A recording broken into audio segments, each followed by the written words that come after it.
What's going on, kings and queens? Thank you for joining me for another episode. Let's get right to it. So this video right here, the first video, top video, it's from Ethan Yao. He is Rampage Poker. I'm sure if you're a poker fan, you have seen or you've heard of Rampage. He's been on one hell of a run since 2019. But this video right here, my first losing year, 2023 poker income, he pretty much does a review of his 2023 tournament results, just like Daniel Negreanu did for his video that I did a recap on. So definitely check out the video after you watch this video, and as well check out Daniel's post as well. But let's get right into it. So Rampage stated that he played only about 30 cash sessions. Primarily tournament play was his entire 2023. And you've probably seen him if you're a poker fan and you like watching poker content. You've probably seen him on Hustler Live playing cash games, where I'm not sure exactly what his results are, but the way he was alluded to it in the video and the vlog is that he did pretty well playing cash games, but tournaments he got his teeth kicked in. So he had 1.2 million in tournament buy-ins total. And collectively, he lost 435,000 playing live tournament poker. He said personally, he lost 358,000 as he sold action to the higher buy-in tournaments. And we'll break down this as we go on. At the World Series of Poker, where all the greatest and best players play in the summer in Las Vegas at the Horseshoe, if you're not familiar, they used to host this at Rio, Las Vegas, which was also off the Las Vegas Strip. Well, the past couple of years, now it's actually on the Strip at Horseshoe and Paris Casino. So it's amazing. It's so much better on the Strip than it was at the Rio. And I never personally stayed at the Rio, but a lot of people said that hotel, it was trash. But I don't personally have any experience staying at the Rio, so I can't really confirm or deny that. But he lost 124,000 at the World Series of Poker Las Vegas Summer Series. And while I'm not sure if during the same time, if it was the Summer Series or if it was the Winter Series that the Win runs, or they have tournament series throughout the year, he said he lost 90,000 playing at the Win as well. And what's really came to mind was I don't think he's using correct game selection. And we'll get into that a little bit deeper in my observations. Because if you're as, now you can definitely run bad, right? But if you're going and you're playing against the best players in the world and you come up empty, it should probably scream and tell you that maybe you need to work on your game a little bit. And I know it's just 1 year tournament play. You can run bad for an entire year. That could be it. But as we dive into it a little bit deeper and I dissect it, I think there's something a little bit more than what meets the eye. So let's break it down a little bit further. He was profitable playing buy-ins no larger than $2,500. He said he made 117,000 plus playing buy-ins from $0 to $2,500 range. He lost money playing higher buy-ins, more than 2,500. So that 2,500 to 9,999 range, he lost 127,000. In those buy-ins for that are 10,000 plus, he lost $404,000. So for me, when I looked at that, it made me believe that he can eat up the amateur players. The players aren't at the cream of the crop playing the higher buy-ins. And at the same time, he does have results, and we'll go over some of those results, those super high rollers. He does have some results there, but they're not consistent results. And just because you play one tournament and you smack that tournament, you win that tournament, doesn't mean that you are going to be able to consistently beat these players on a high enough clip to continue entering these tournaments. He also tracked online tournaments mid-year. He said he made money online, but his average ROI was negative 6%. So, if he played more, if he had a larger sample size, you can play a lot more tournaments online And sounds like he had a small sample size, and that small sample size, his average ROI was -6%. So if he played a large sample size, maybe I would have evened out and he would have been positive. Or maybe if he played more, maybe you could have lost more or lost in general. He said 2024 and beyond, considering playing more cash games, which I think is definitely a good idea because he does well in cash games. He knows how to beat his opponents, whether it's through aggression or exploiting his opponents. He knows how to beat those games. A lot of those games, the players and the individuals that play those games, it's an invitation only. And so a lot of those times they're not the best players in the world. It's just people that have deep pockets and they like playing those nosebleed stakes. He played a $1 million buy-in cash game, and I'm pretty sure he crushed that. But these are my observations, and I'm by no means like I play cards myself, but I'm an average poker player at best. I'm not going to sit around and I'm not going to play tournaments the entire year to the amount of volume that these guys put in. But this is my observation, and this is from someone myself. I've been watching the best players in the world. I've been dealing to them. I was a traveling dealer for the World Series of Poker and other events from 2011 till 2015. And so a lot of how I got better was I was dealing cards to the best players at the World Series of Poker and the other events. And I was watching their play and I was dissecting their play and I was incorporating the way they played and their strategies into my own strategy. And it's been successful for me. And I have a casino industry background. And so I've been around poker my entire life. I know what is a good winning player, and I know somebody who might be just taking too many shots, and might have too much gamble. And that might be the case for Rampage.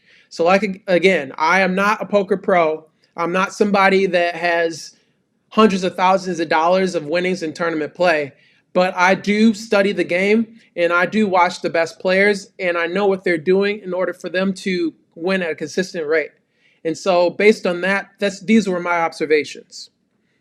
Rampage is absolutely a great player, but he has too much gamble. He plays way too many tournaments. And this is just like Daniel Negreanu. Daniel's been playing poker for over 30 years. In my eyes, the best tournament poker player there is. So some people can argue there's a lot better players. Maybe even Phil Hellmuth might be even better tournament player than him. But me personally, I think just Daniel off the table and what he brings to the poker community and how he's grown the game. I think Daniel Negreanu is absolutely the GOAT. He doesn't show his ass. He doesn't whine and complain like a Phil Hellmuth or some of the other players. And some of the other players are just kind of like nerds and they have no social skills. Daniel, I love watching him because he's social and he makes it fun to play with him. And I've also had the privilege of playing against Daniel in the World Series of Poker main event, which is a $10,000 buy-in on day 3. I believe this is 2015. I could be wrong. It could have been 2014. But I had the privilege of playing with him, and absolutely, it was one of my highest poker achievements was just playing in the main event. But being at the same table as him, competing against him, even winning some pots against Daniel, it was the time of my life. So I just want to share that because I'm not just somebody who's just playing these small events. I've also played some of the higher events. And so I know a little bit of what I'm talking about, guys. And as well, Daniel said he might have been on a little bit of a winner's high. And I think that's what Rampage is going through as well. He had a huge score recently in 2022. He won over $800,000 in a high roller event. And so I think he might still be on a little bit of a winner's high and maybe a little bit too cocky. And I think he might have some people in his corner that's just kind of gassing him up and telling him to continue playing these events. And just because you have the bankroll or you have the friends around you that's kind of gassing you up, telling you to play these events on the consistent basis, doesn't mean that you should be playing these events at the consistent basis if you're not working on your game and trying to improve each day, each year, each month, whatever the case may be. And one thing that really was kind of glaring to me, in his blog, he stated, and I quote, "You have to win a tournament to be profitable." And that is absolutely not the truth. You can be a consistent player and you don't have to necessarily win tournaments outright to win to have a profitable year playing tournament poker. Now, is it going to help if you're going to play the amount of volume that he's playing or he's played last year? Absolutely. He's going to have multiple scores in order for him to make money if he wants to continue to putting in this volume that he's putting in. But to say that you have to win tournaments to be profitable, I think that's completely false and not true. I think he'd be a lot more profitable if he used better game selection. And based on the stats, he already has the stats. He's obviously a winning player from the buy-ins from $0 to $2,500. But maybe he's just not willing to play these events anymore. He wants to play the 10K buy-ins plus. When he has a 25K buy-in and he won that $800,000 in it, you're not going to be wanting to go back and play a $2,500 event. You're going to want to play those 10Ks, those 50Ks, whatever the case may be, more, because you have that rush and well, I've done it once, I can continue to do it again. Well, that's sometimes you just run good, and sometimes you just get hit in the deck, get hit in the face with the deck, and just get all the best hands possible, or you just get coolers against people that have really strong hands in that event. To me, it just seems like he plays events trying to prove that he belongs, and I don't think that he really has the longevity. I don't think he has the resume to prove that he can play these tournaments, these nosebleed stakes, on a consistent basis and be a consistent winner.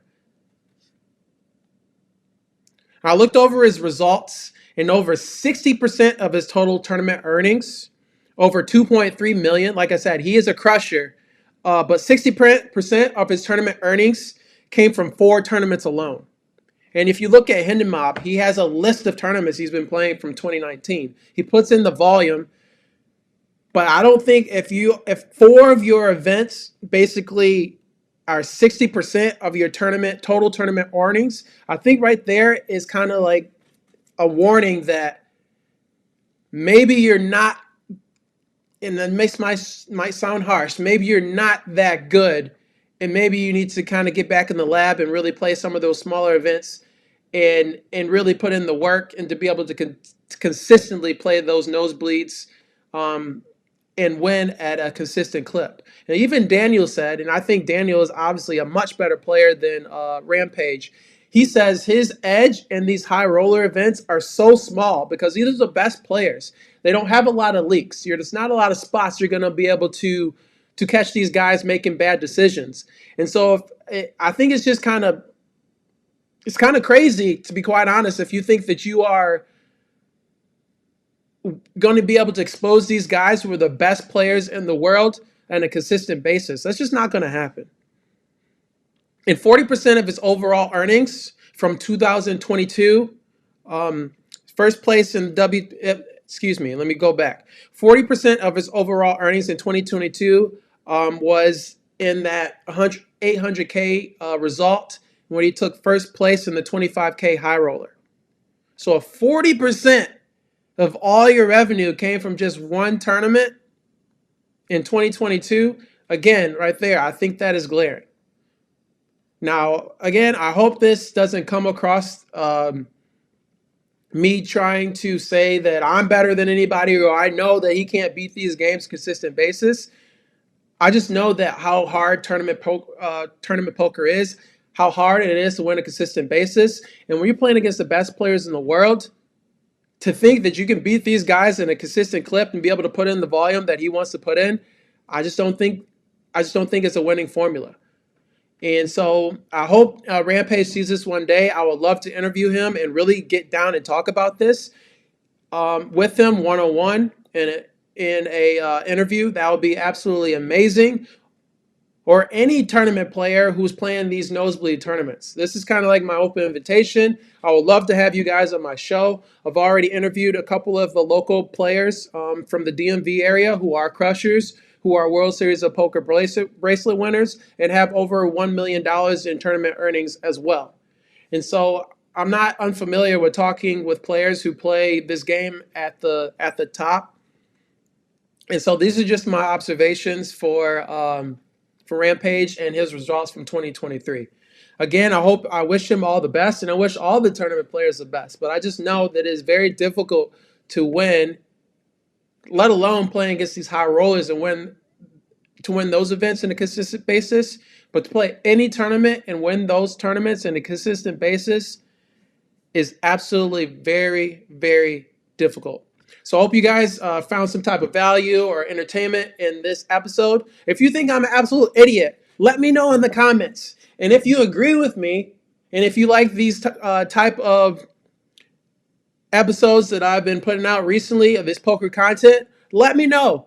I need some engagement, guys. Let me know how I'm doing. I know the views are coming in consistently, and as I put out more content on a daily and weekly basis. But I definitely want you guys to tap in and let me know what you think of the content that I produce. So I hope you have a wonderful weekend, a wonderful year in 2023. Tournament crushers, cash game players, all poker players. Check out my Patreon. The link is in the episode description, and there's also the link on my All In Society YouTube page. I'm building a diverse and inclusive poker community. Let's play together, let's learn together, let's travel together, and most importantly, let's make money together. I want to build the biggest worldwide poker community there is out there.